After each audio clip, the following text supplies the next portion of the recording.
Tudo em paz com vocês, tudo bem? Começar aqui nossa aula. Vou botar o relógio aqui para não me perder no horário. Vamos orar, antes de começar. Senhor Deus e Pai, nós queremos te agradecer por mais um dia que o Senhor nos concede. Cada um aqui o Senhor deu vida, deu saúde e com a tua graça o nosso desejo é viver para a glória do teu nome, Pai. Perdoa os nossos pecados, que são tantos, e nos agracia com a possibilidade de ouvir a Tua palavra e especialmente compreendê-la e aplicá-la em nossas vidas, Senhor. Que essa aula de hoje possa abençoar as nossas vidas e, consequentemente, as nossas famílias, e que a Tua palavra continue sendo essa luz, Pai, que nos guia em um mundo tenebroso, em um mundo de trevas, de escuridão, que ela possa, de fato, iluminar o nosso caminho para que a gente viva uma vida que Te agrade, Senhor, incluindo especialmente o tema do que a gente está tratando, que são as nossas famílias, os nossos relacionamentos familiares, casamento, os papéis dentro dele, que a gente vai tratar hoje, mas especialmente a maneira como o Senhor mesmo enxerga a família, a vida e tudo que está ao nosso redor. Que o Senhor nos abençoe nessa aula, abençoe a vida de cada pessoa aqui presente também, e traga em paz aqueles que estão a caminho, Pai. É a oração que fazemos no nome de Jesus. Amém. Gente, vamos dar seguimento hoje à nossa quinta aula. Só para recapitular bem rapidamente, nas 3 primeiras aulas a gente falou sobre família de um modo mais genérico, né? Falamos um pouco do contexto social que a gente tem visto, cultural, melhor dizendo, sobre família.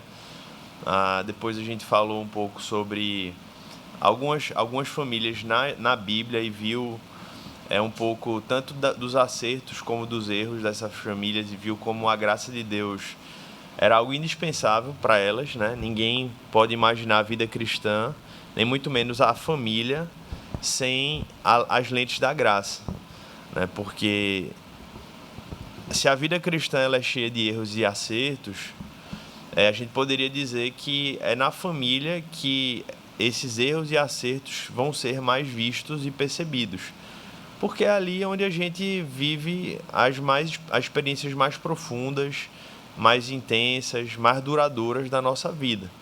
Então, se você trabalha em alguma empresa, em algum local, com certeza as pessoas ali vão perceber alguma falha sua, suas virtudes também, mas sem dúvida alguma é na família que isso vai ser notado de maneira mais intensa e mais clara. Então a gente falou sobre isso. Na terceira aula a gente falou um pouco sobre a relação de pessoas cristãs com familiares não cristãos, né? Seja dentro do núcleo familiar, seja fora dele. E aí na aula passada, que foi a quarta, a gente já entrou para falar sobre casamento. Eu deixei claro isso na outra aula e falo mais uma vez. Essa não é uma aula que, apesar de a gente estar tratando de casamento, ela é só para casados. E eu comentei com vocês até que talvez esse tenha sido um dos grandes motivos de pessoas entrarem em casamento, se casarem sem nunca terem antes ouvido sobre o que é. E aí começam a refletir sobre essa temática só quando está lidando com os problemas dentro do casamento. Então eu queria reforçar isso mais uma vez. É um privilégio, eu acredito, para quem ainda não se casou, né? Ou quem nem está pensando nisso. Aqui tem jovens aqui na aula hoje e que vão assistir depois, que possam refletir sobre esse tema, né? Isso não estava nem aqui na aula, mas eu lembro de uma passagem que Jesus e os discípulos estão conversando sobre casamento, e aí Jesus traz aqueles valores, né, da indissolubilidade do casamento, né? O casamento ele é indissolúvel, e ele traz aquela visão da seriedade do casamento. Eu não sei se vocês lembram o que os discípulos falam. Vocês lembram o que é que eles respondem quando Jesus traz toda aquela seriedade do casamento? Será que tem alguém aqui que vai lembrar dessa passagem? Ninguém? Aí eles dizem assim: Senhor, se é desta forma, é melhor não casar. Vocês lembram não dessa passagem? Vocês têm que ler os evangelhos, viu? Quando Jesus trata a seriedade do casamento, os discípulos concluem esse diálogo dizendo: Senhor, se isso é tão sério desse jeito, é melhor não casar. Eles estavam certos por um lado e errados por outro. Eles estavam certos na percepção da seriedade do casamento. né? Que infelizmente é uma das coisas que tem sido banalizada nos nossos tempos. Mas eles estavam errados no aspecto de querer se eximir dessa experiência, se de fato eles tivessem esse chamado para essa experiência. Eles, de algum modo, estavam sendo covardes, né? É muito difícil. É como se você aplicasse isso em outro contexto da sua vida. Senhor, é muito difícil trabalhar, né? É muito suor para poder conseguir fazer as coisas que eu tenho que fazer no meu trabalho. Aí você chega à conclusão, se for desse jeito, é melhor não trabalhar. É uma covardia, né? Porque a gente sabe que a gente precisa trabalhar, né? Deus nos deu essa vocação. Mas bem, então hoje a gente vai falar sobre o casamento e eu queria mais uma vez deixar claro isso.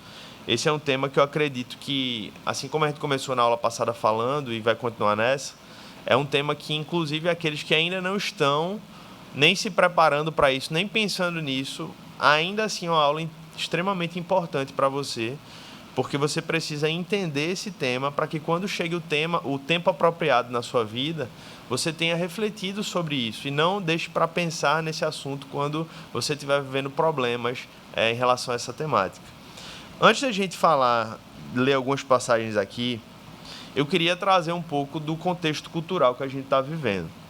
Eu poderia começar a ler algumas passagens, depois trazer a problemática, mas eu vou começar do inverso. Eu vou começar do nosso contexto cultural para depois trazer, à luz das Escrituras, o que é que a Bíblia trata desse tema.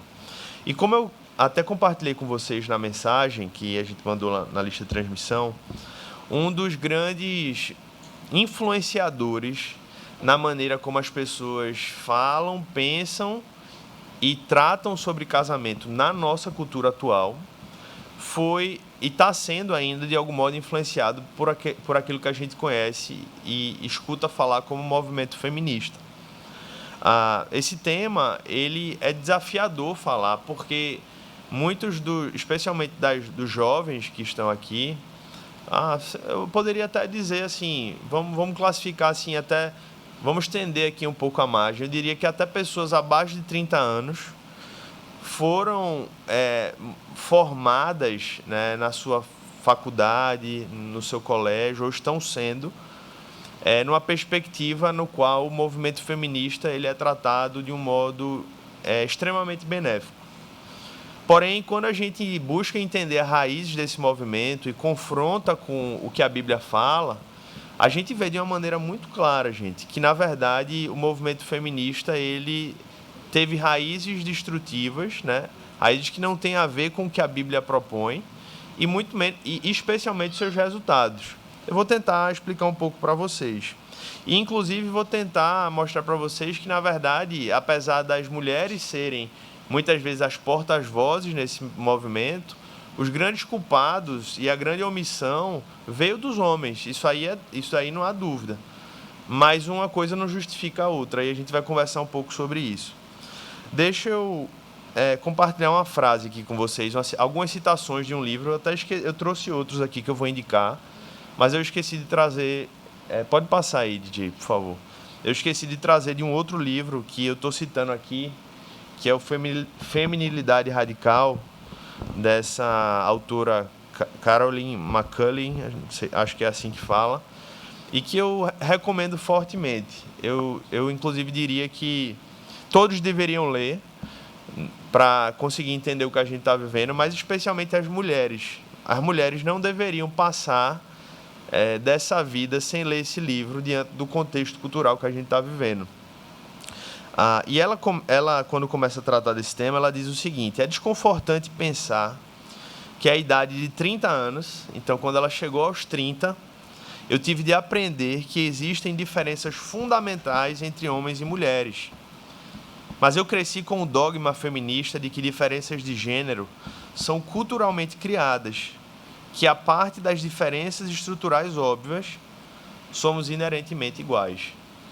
Nesse livro, o livro, de algum modo, foi a resposta para esse desabafo dela, porque talvez ela tenha ficado tão mobilizada com aquilo que ela ficou cega durante muito tempo, que ela foi mobilizada a escrever um livro como uma cristã, para que ela pudesse expor o porquê o movimento feminista não era um movimento compatível com a fé cristã.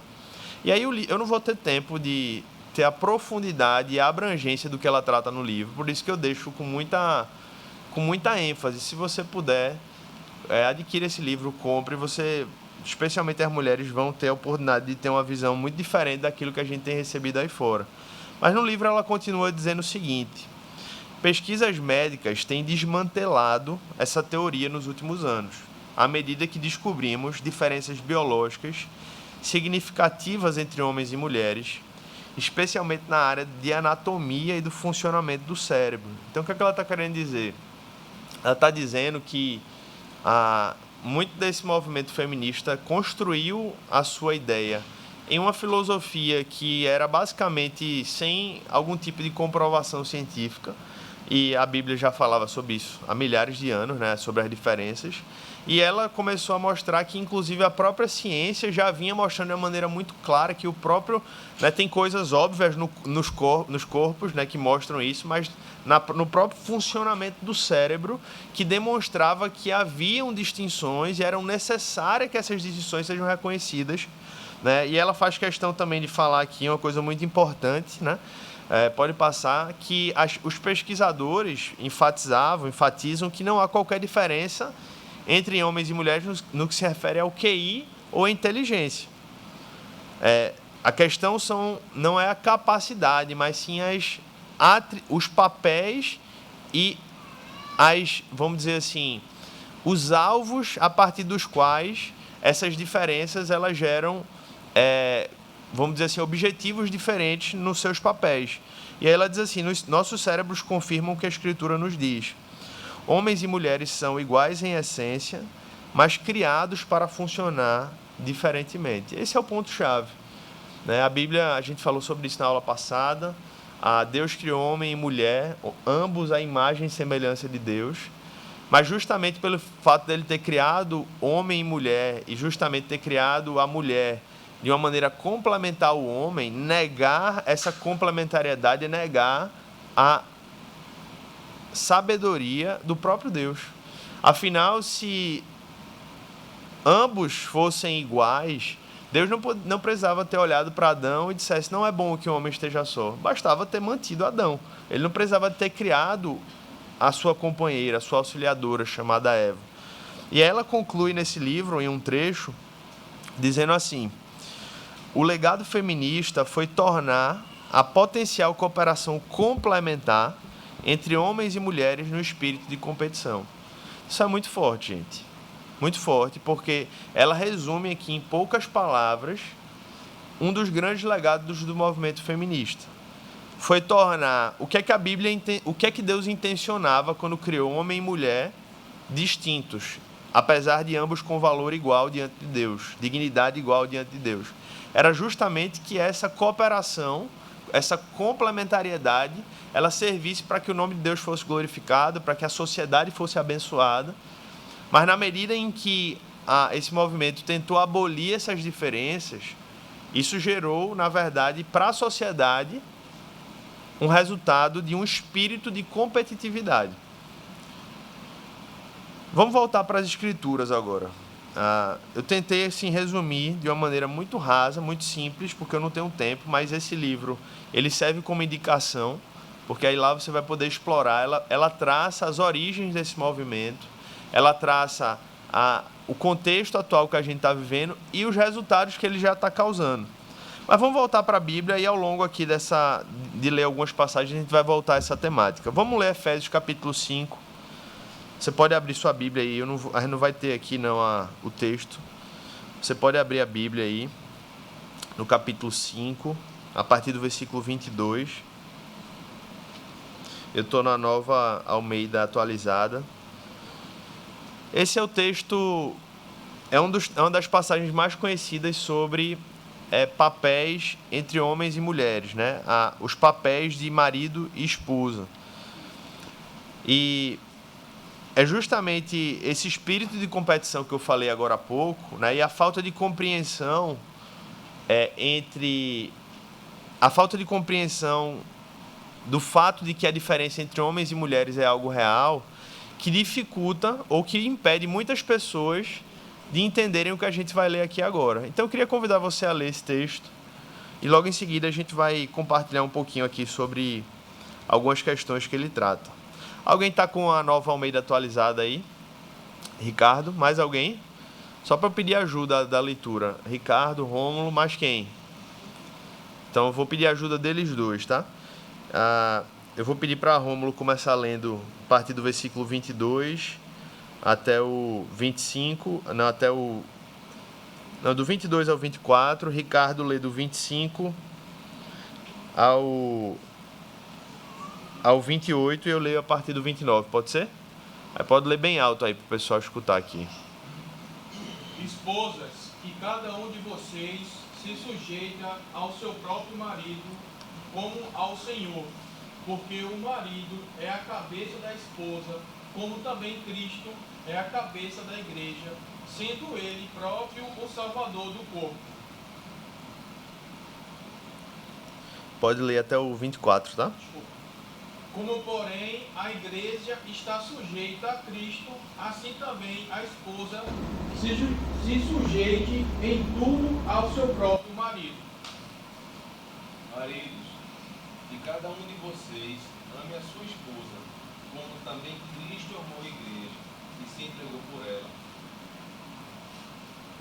para que a santificasse, tendo-a purificado por meio da lavagem da água pela palavra, para apresentar a si mesmo como igreja gloriosa, sem mancha, sem ruga, sem coisa semelhante, porém santa e sem defeito.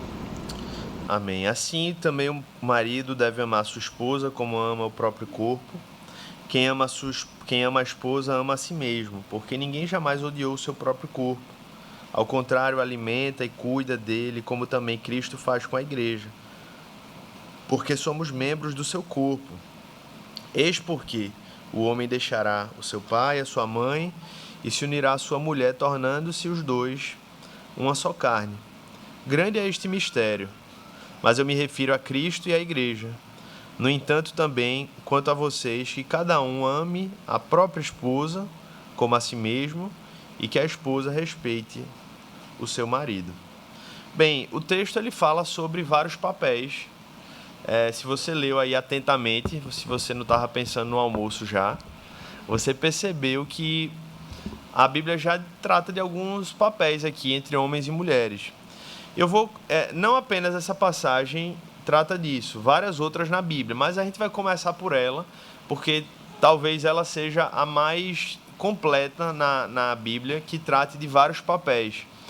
E eu vou começar hoje falando sobre os homens, porque, em primeiro lugar, os homens são os primeiros responsáveis, né, por liderar o seu lar, e segundo, porque, como Douglas Wilson fala nessa citação que a gente vai ler agora, ele diz assim, embora seja verdade que o movimento feminista é representado por portas-vozes femininas, elas nada mais são que maquiadoras de uma mentira masculina. Em sua base, o feminismo é obra das mãos de dois tipos de homens.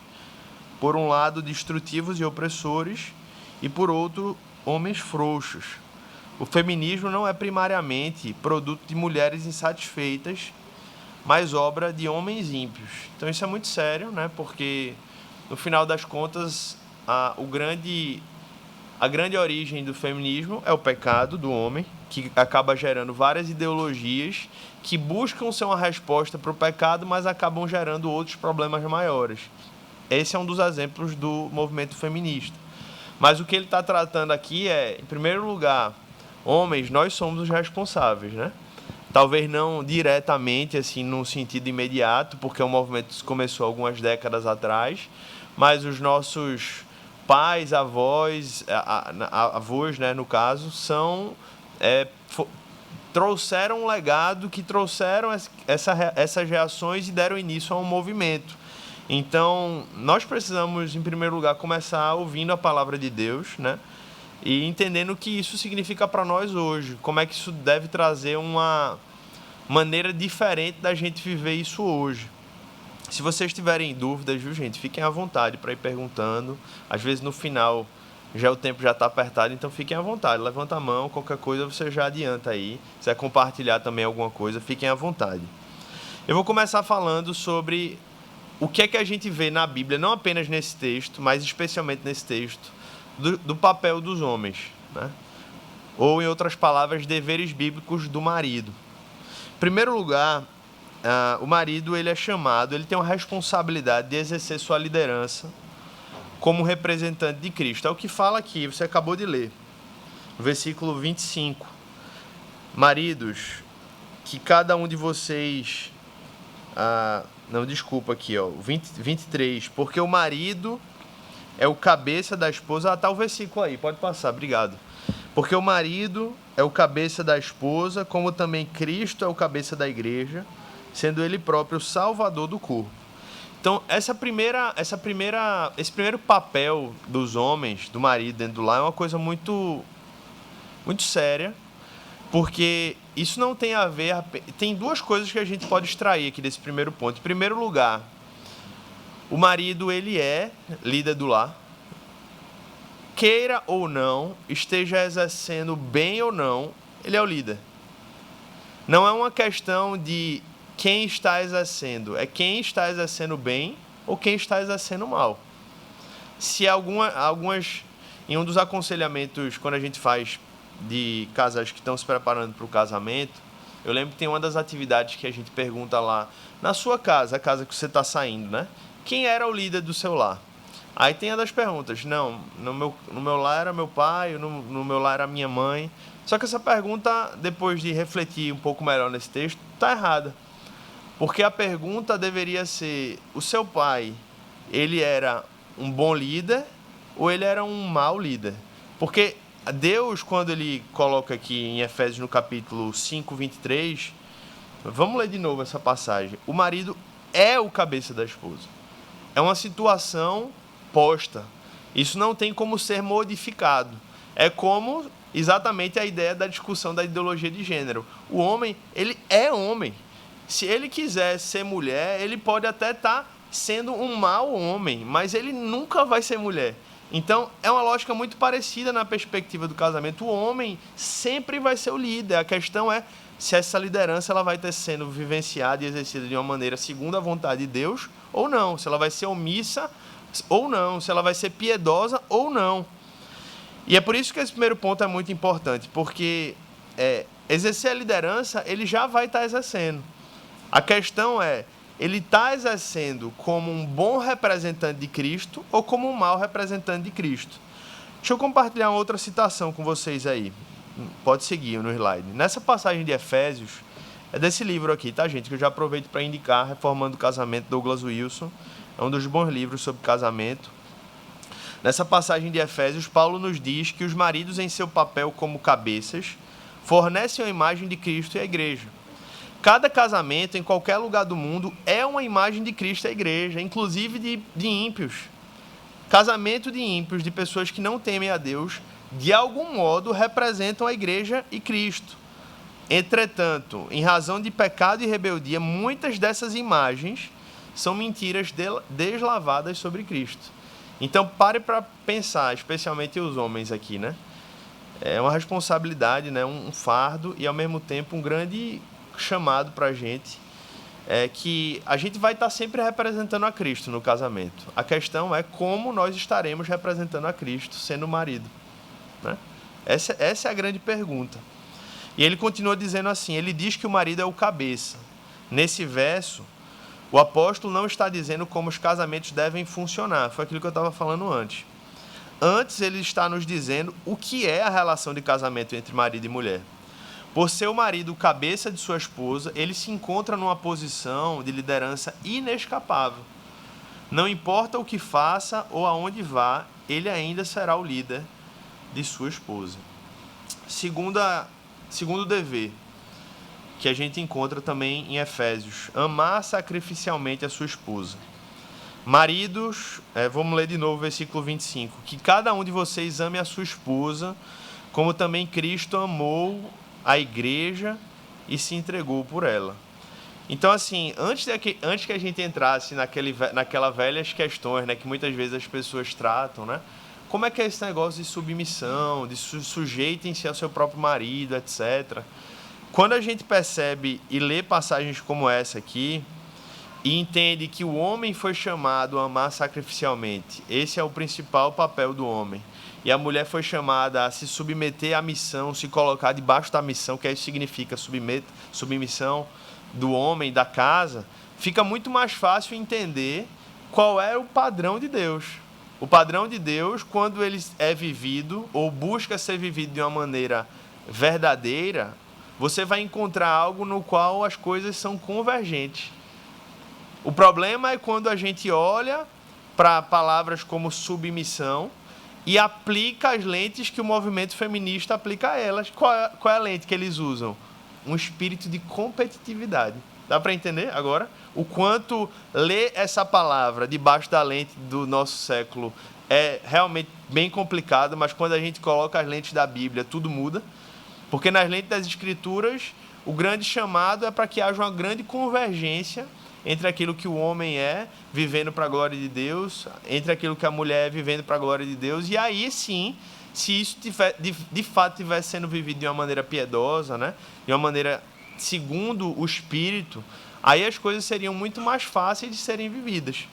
Quão mais fácil seria para a mulher se submeter, se colocar debaixo da missão do homem, que é um homem piedoso e que tem buscado, ao menos, amar a sua esposa como Cristo amou a igreja. Percebe a distinção? Como isso muda quando a gente olha sob a lente da palavra e como a gente enxerga isso se a gente for influenciado, né? Se a gente for, de algum modo, manchado pelo espírito de competitividade que há no movimento feminista. Terceiro lugar, que é um papel também do homem muito claro. Ser o provedor e pastor do seu lar. Efésios também fala um pouco sobre isso. Assim também o marido deve amar a sua esposa como ama o próprio corpo. Quem ama a esposa ama a si mesmo, porque ninguém jamais odiou o seu próprio corpo. Ao contrário, o alimenta e cuida dele, como também Cristo faz com a igreja. Então, quando a Bíblia fala que Cristo alimenta o seu próprio corpo, a gente pode imaginar que Cristo alimenta a igreja em vários sentidos. Deus é o Senhor sobre a igreja e é Deus quem provê os recursos materiais das famílias, da igreja, né? A gente crê que Deus é o nosso Pai, Ele cuida de nós, mas Ele não apenas provê as necessidades físicas, porque, infelizmente, esse também foi um dos grandes problemas que, inclusive, a gente falou lá na primeira aula. Se você não lembra ou não assistiu, assista de novo a primeira aula, porque eu não vou ter tempo de fazer todas as conexões, mas na primeira aula eu falei um pouco da tragédia que foi o momento em que nós, homens, e aí eu tentei mostrar, especialmente o que aconteceu ali no período de Revolução Industrial, quando os homens deixaram por completo a sua relação com o lar, né, no momento em que eles foram para as fábricas e agora os laços com o lar foram completamente rompidos. Acho que você deve lembrar, ou talvez lembre de alguma coisa da aula, né? Obviamente, isso não é uma defesa que os homens, vamos dizer assim, vivam para o lar, porque a Bíblia vai trazer uma distinção entre quais são as ênfases do homem e a ênfase da mulher, e a gente vai chegar lá. Mas mesmo o homem tendo uma vocação para a vida do trabalho, vamos dizer assim, fora do lar, ainda assim o homem tem uma responsabilidade de viver a vida comum do lar. Eu vou falar isso no próximo ponto. Mas o fato é que o homem é chamado para ser o provedor e o pastor do seu lar. É isso que a gente vê em Efésios capítulo 5. E é isso que a gente vê lá em Gênesis capítulo 3. Vocês estavam com saudade de Gênesis? Que eu falei já um bocado de vezes. Vamos voltar para Gênesis capítulo 3. Gente, quando o homem pecou, qual foi a punição? Qual foi o julgamento de Eva? Você lembra? O homem e a mulher, o homem e a mulher pecaram, né? Qual foi a punição que Eva recebeu? Vocês lembram? As mulheres não querem nem falar, ficam com raiva desse tema, né? As dores do parto. Quem já sentiu as dores do parto aqui? Quais foram as mulheres? Hein? A maninha chega tá assim, eita. Tá lembrando do dia, né? Claramente, a Bíblia falou que a consequência do pecado foram e são as dores do parto. As consequências para o homem, diretas pelo menos, é o que a gente encontra em Gênesis capítulo 3, a partir do versículo 17. E Adão disse: por ter dado ouvidos à voz de sua mulher e comido da árvore que eu havia ordenado que não comesse, maldita é a terra por sua causa. Em fadigas você obterá dela o sustento durante os dias de sua vida. A grande consequência do pecado no mundo, para o homem, especificamente como homem, né? Como gênero e sexo masculino, foi ter que agora viver a experiência do trabalho de uma maneira fadigante. Agora, o trabalho existia antes da queda, tá, gente? Aí a gente pode começar a falar só sobre trabalho. O trabalho sempre existiu, o homem já foi constituído como regente da criação, como alguém que trabalharia. Qual a diferença? É que depois da queda, o trabalho viria com muito suor. O trabalho viria com muita dor, viria com muito retrabalho, com muito conflito, né? Aqui na expressão de Gênesis, com uma terra que era dura de ser plantada e ser colhida. E isso revela para a gente que o movimento feminista, inclusive, também se revela como até uma coisa que, no final das contas, foi um tiro no pé das próprias mulheres, porque, do ponto de vista criacional, as mulheres têm a sua vocação para o lar, ainda que a gente fale daqui a pouquinho que isso não impede a sua vocação fora do lar também, com algumas condicionais. Porém, na medida em que o movimento feminista invoca esse peso da responsabilidade do trabalho sobre as mulheres, no afã de exercer a igualdade, elas estão jogando um fardo ainda maior sobre elas. Porque, no final das contas, o grande responsável e que deveria assumir o grande fardo da experiência do trabalho pós-queda era o homem. Então, você consegue perceber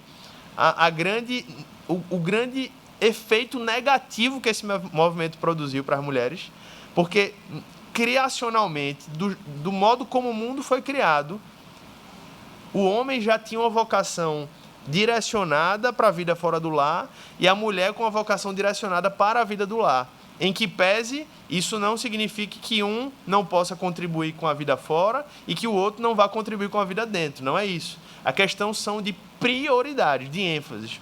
Mas na medida em que o movimento feminista quer impulsionar a mulher a ir para a vida da fora do lar, assim como o homem está, isso, na verdade, foi um grande problema para a própria mulher.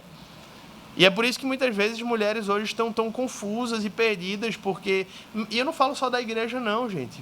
Você pode conversar com mulheres fora da igreja. Eu lembro de um testemunho, de uma experiência que eu tive, na época que eu estagiava na área de Direito, eu tive uma conversa com uma colega de trabalho, ela era estagiária comigo também, e ela era, assim, avessa à igreja, não tinha nenhum tipo de conexão com a igreja, pelo contrário.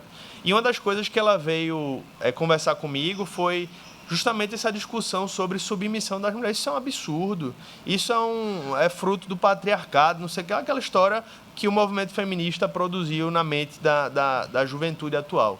E aí eu fui para ela mostrando qual era a intenção de Deus, falei para ela um pouco dessa questão aqui, de como Deus traz, inclusive, uma responsabilidade muito maior para os homens, porque os homens são responsáveis por amar as suas esposas como Cristo amou a igreja.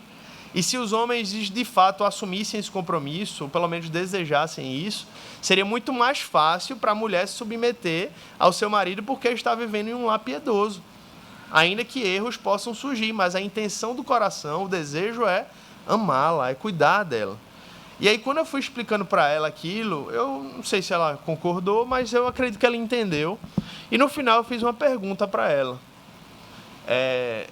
Que eu não sei nem se ela percebeu, né, assim, onde eu estava querendo conduzi-la, mas eu perguntei assim, eu disse: Fulaninha, me diz uma coisa, você não tem filhos ainda e tal,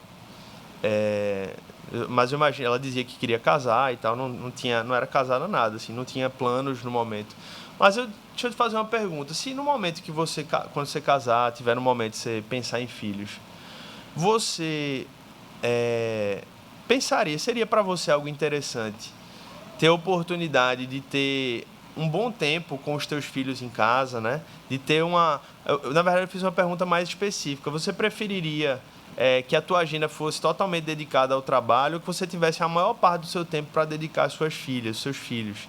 Assim, não, com certeza eu gostaria muito de ter um tempo grande para dedicar ao meu lar. E aí, com isso, eu comecei a conversar para ela e mostrar como a própria natureza da mulher, ela tem uma vocação natural para isso, né? Não que o homem não goste de ficar em casa, mas o homem tem uma vocação de que ele tem um limite de tempo dentro de casa. A pandemia mostrou isso para muitos homens. O homem tem uma vocação para o fora do lar, ainda que a presença no lar dele seja algo essencial e ele tem um papel indispensável dentro do lar. E aí, gente, eu chego no quarto ponto, que tem justamente a ver com o que eu estou falando aqui. Apesar de o homem ter essa vocação para fora do lar, o homem ele tem uma responsabilidade, e o apóstolo Pedro fala isso. Mas antes de ler o versículo em Pedro, deixa eu voltar para uma citação daquela primeira aula que eu falei lá, desse curso, que é do livro Verdade Absoluta, de Nancy Pearcey. Que ela diz assim, eu citei essa frase naquela primeira aula, eu vou resgatar ela aqui. A característica mais surpreendente dos manuais de criação de filhos do século XIX, que foi justamente depois da Revolução Industrial, é o desaparecimento de referência aos pais. Pela primeira vez, encontramos sermões e folhetos sobre o tópico da criação de filhos, dirigidos exclusivamente à mãe e não ao pai ou ambos. Os homens passaram a se sentir ligados aos filhos mais por suas esposas, que foi justamente um dos erros que deu origem ao movimento feminista. Porque apesar do homem ter uma vocação para fora do lar, o homem não pode rejeitar e negar a sua vocação para viver o que Pedro fala. Pode passar o versículo de 1 Pedro, que é o chamado para se viver a vida comum do lar. Maridos, vocês igualmente vivam a vida comum do lar, com discernimento, dando honra à esposa, por ser a parte mais frágil e por ser coerdeira da mesma graça da vida. Agindo assim, as orações de vocês não serão interrompidas. Em outras palavras, gente, é esse chamado que o homem tem para que, mesmo a esposa sendo essa gestora do lar, como a gente vai ver, que a Bíblia também traz essa direção daqui a pouquinho, o homem ele não é alheio ao lar. O homem não está parte do lar, o homem não é um ser estranho à vida do lar, a seu relacionamento com os filhos, a entender as necessidades da casa, até para que ele possa tomar decisões que sejam mais favoráveis às necessidades do seu lar, da sua vida em comum. E aí, por fim, gente, outras duas características dos homens, dos deveres dos homens, antes da gente chegar nos das mulheres. Quinto lugar, ser satisfeito com a sua esposa. Provérbios fala... Isso aqui é muito... Porque quando a gente lê os 10 mandamentos, a gente lê não cobiçarás, né? Só que se a gente olhar esse mandamento numa perspectiva positiva, né, e não negativa no sentido de não fazer, mas no sentido de fazer, o que é que esse mandamento está querendo dizer? Satisfaça-se com a sua esposa.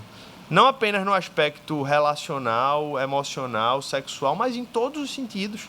Que a sua esposa seja suficiente e lhe satisfaça, porque esse é o único modo de você não cobiçar outras. Então, satisfaça-se com a sua esposa. Beba a água da sua própria cisterna, Provérbios fala, né? E das correntes do seu poço, porque você derramaria as suas fontes lá fora, e os seus ribeiros de água pelas praças. Que sejam para você somente e não para os estranhos que estão com você. Seja bendito o seu manancial e alegre-se com a mulher da sua mocidade. E por fim, irmãos, sexto e último lugar, um dos deveres do homem, suprir as necessidades sexuais da sua esposa. É o que 1 Coríntios 7, versículo 4 e 5 diz. A esposa não tem poder sobre o seu próprio corpo, e sim o marido. E também, de igual modo, o marido não tem poder sobre o seu próprio corpo, e sim a esposa. É interessante que esse é um dos poucos versículos que a gente vê claramente a Bíblia outorgando a autoridade da mulher sobre o homem, que é sobre o corpo.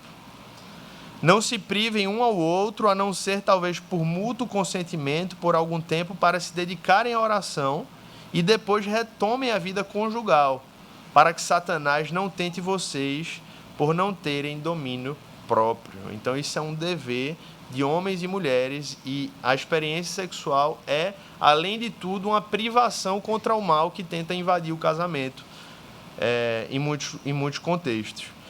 Por conta do tempo, gente, eu vou correr aqui, tá? Vou chegar no das mulheres agora, para não ficar só com os deveres dos homens, né? Deveres bíblicos da esposa. Deixa eu olhar o horário aqui, tenho 15 minutinhos, acho que vai dar tempo. Ó, e só para não esquecer, fiquem à vontade, tá, para fazer pergunta. Se tiverem, façam logo agora, pode ficar à vontade. Não é nem uma pergunta, só uma colocação do que o senhor falou em relação ao parto, né? Quando a mulher, esse movimento feminista, ela toma esse fardo e realmente fica um fardo muito pesado e ela vê que ela não vai conseguir, então ela delega. Em vez dela delegar o que está fora, ela delegou o que está na família. Sim. E aí surgiu as pílulas anticoncepcionais, foi que a mulher passou a não querer ter mais filhos, ou ter um só, e aí começou a surgir, essa questão de não querer se casar também, que eu vou ter um casamento, eu vou ter filho para trabalhar a minha carreira profissional. E aí sim foram surgir todas as anomalias que a gente vê hoje, inclusive a indústria percebe isso, que a mãe amamentava, passou a existir os leites, as fórmulas, as comidas industrializadas, porque a mulher não tinha mais tempo de fazer a sua comida em casa, e assim surgiram os micro-ondas, e a gente vê hoje em dia a mesma coisa, cada vez mais a mulher buscando coisas fora, babás, pessoas que possam estar fazendo a função dela dentro de casa, porque ela quer estar fora. E ocorreu toda essa transformação. E o que a gente vê são os jovens que são os adultos de hoje, completamente desorganizados, porque não tem a família, nem pai, nem mãe, dentro de casa para estar pastoreando os seus corações e as suas mentes. É verdade. Assim, as consequências elas seriam tão grandes, tão inúmeras, que a gente nem conseguiria listar todas, né? Uma das consequências disso, muito práticas, foi o que a gente começou nas primeiras aulas falando. Pessoas estão decidindo, eu não vou ter mais filhos, eu vou criar pets. Tem uma lógica nisso. É muito mais fácil, entende? O problema é que um cristão ele entende que é uma distinção entre o que é um pet e o que é gente. E entende que é uma vocação de não apenas povoar no sentido numérico, mas de influenciar o mundo através da bênção que é a graça de uma família e de filhos cristãos, e isso muda tudo, né? Então, assim, poderia ser uma aula só sobre essa temática das consequências disso, das discussões, né? E, de fato, é uma coisa que a gente não pode deixar de refletir, porque é um assunto que tem muitas implicações na nossa sociedade, mas que muitas vezes a gente não parou para notar isso, né? Tem algumas coisas que realmente a gente, como o Carla foi falando aqui, tem coisas que talvez as pessoas nunca tinham parado para pensar, né? De fato, como está intimamente ligado com a origem, né? Mas, enfim, e tem responsáveis de todos os lados, né? Tem gente a ser convocada, homens, mulheres, filhos, a reavaliar isso de diversas maneiras e que Deus possa aplicar isso, amém, irmãos, em nosso coração, fazer com que a gente avalie o nosso próprio lar, porque cada lar tem as suas nuances, cada lar tem os seus contextos e vão ter condições de aplicar essas questões aqui de uma maneira prática, de acordo com a realidade que cada um tem vivido. Vamos falar dos deveres bíblicos da esposa. Em primeiro lugar, ser liderada pelo seu marido. Então, como eu comecei falando, a esposa ela é liderada pelo marido. A questão é, ela está sendo liderada de uma maneira negativa ou de uma maneira positiva. Ela está, de algum modo, entendendo que ela tem o chamado de sujeitar o seu marido, como Cristo, como a igreja se sujeita a Cristo, ou ela está rejeitando isso e vivendo isso de uma maneira rebelde. Então a questão não é aqui se ela está sendo liderada ou não, é se essa liderança está sendo exercida de uma maneira piedosa pelo marido e se a esposa está se colocando, de fato, debaixo dessa missão, como a igreja se coloca debaixo da missão de Jesus nesse mundo. Então essa é uma das perguntas, e é o que Efésios capítulo 5 fala. Esposas, que cada um de vocês se sujeite ao seu próprio marido como ao Senhor.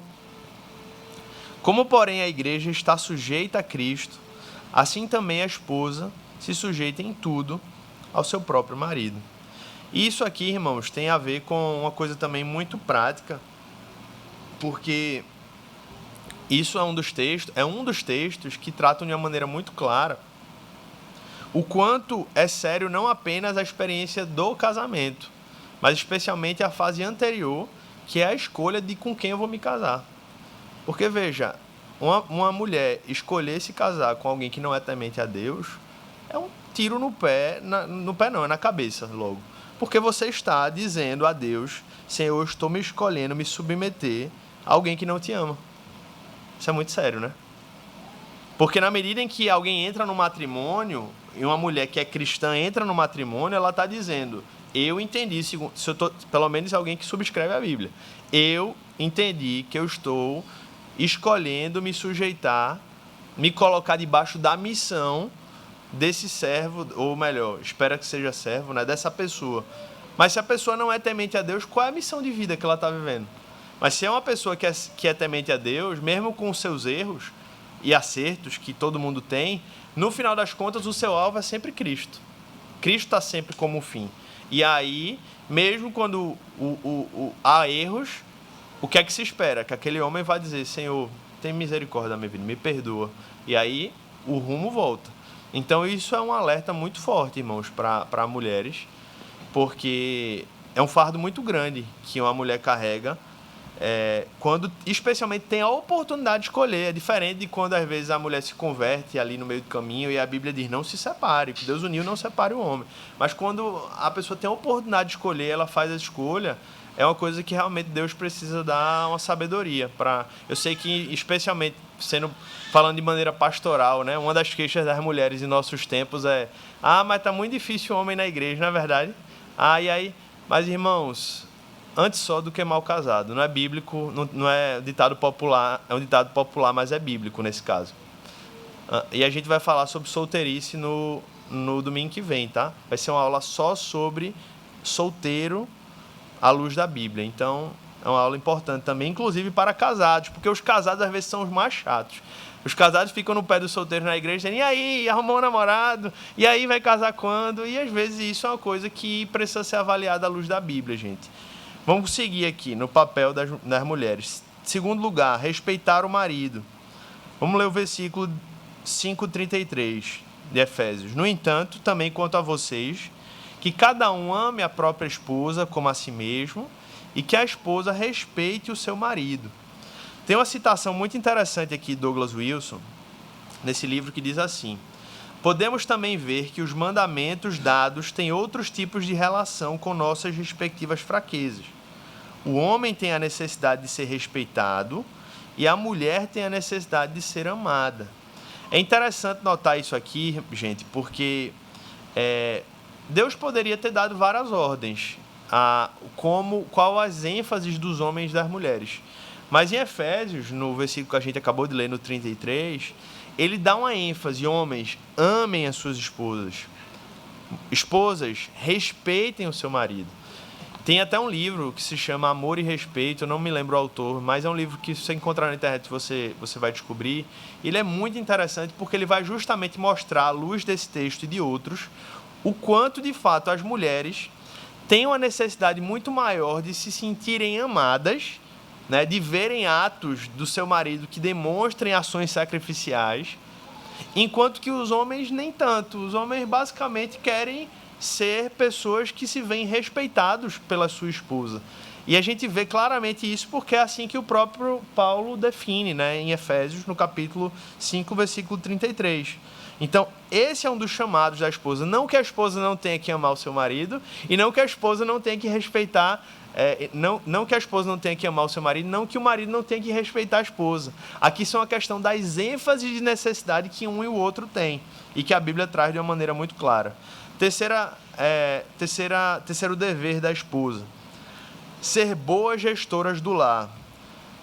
Tito capítulo 2, versículos 3 a 5. Do mesmo modo quanto as mulheres idosas, que tenham conduta reverente, não sejam caluniadoras, nem escravizadas a muito vinho, que sejam mestres do bem, a fim de instruírem as jovens recém-casadas a amar o marido e os filhos a serem sensatas, puras, boas donas de casa, bondosas, sujeitas ao marido, para que a palavra de Deus não seja difamada.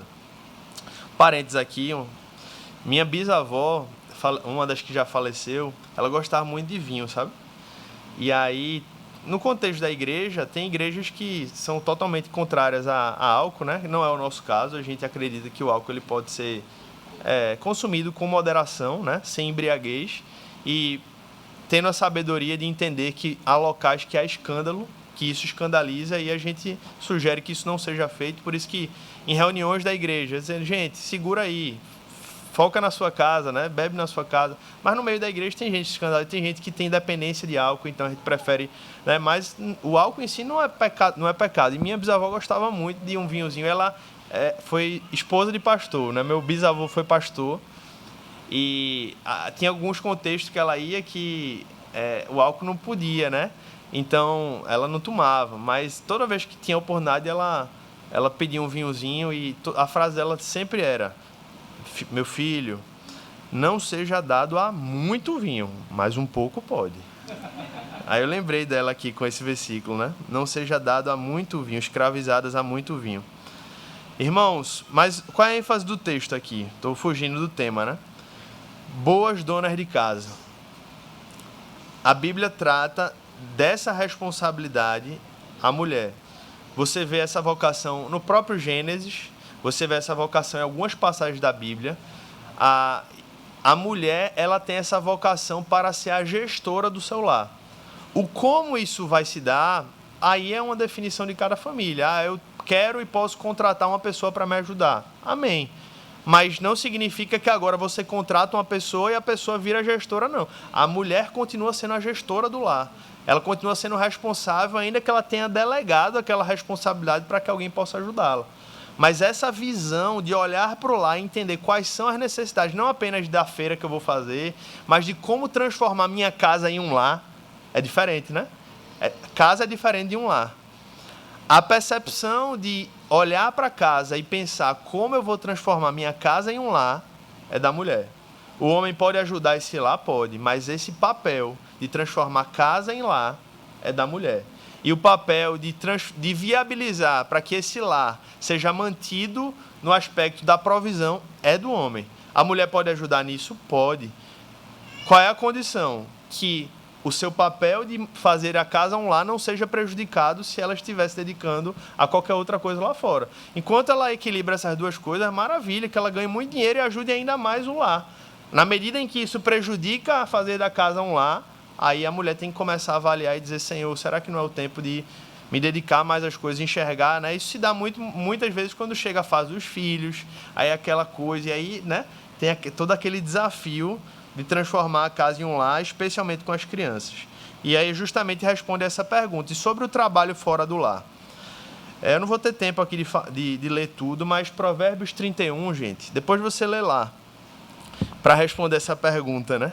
Você vê o que essa mulher de Provérbios 31 fazia de tudo dentro de casa, mas especialmente ela vendia imóvel, negociava, plantava vinha, ou seja, ela era uma empreendedora, mas ela não perdia de vista a sua missão de transformar a casa em um lar. Então esse é o grande ponto, né? E Douglas Wilson resume isso dizendo assim: a Bíblia não ensina que o lugar da mulher é em casa. Ela exige que a casa seja a prioridade dela, mas a mulher não está limitada somente ao lar. Então esse é o resumo aqui para essa pergunta, tá? Gente, meu tempo está acabando aqui, então só vou citar os outros dois bem rapidinho aqui para a gente concluir, tá? Faltam dois deveres. Quarto lugar, evitar queixas e discussões.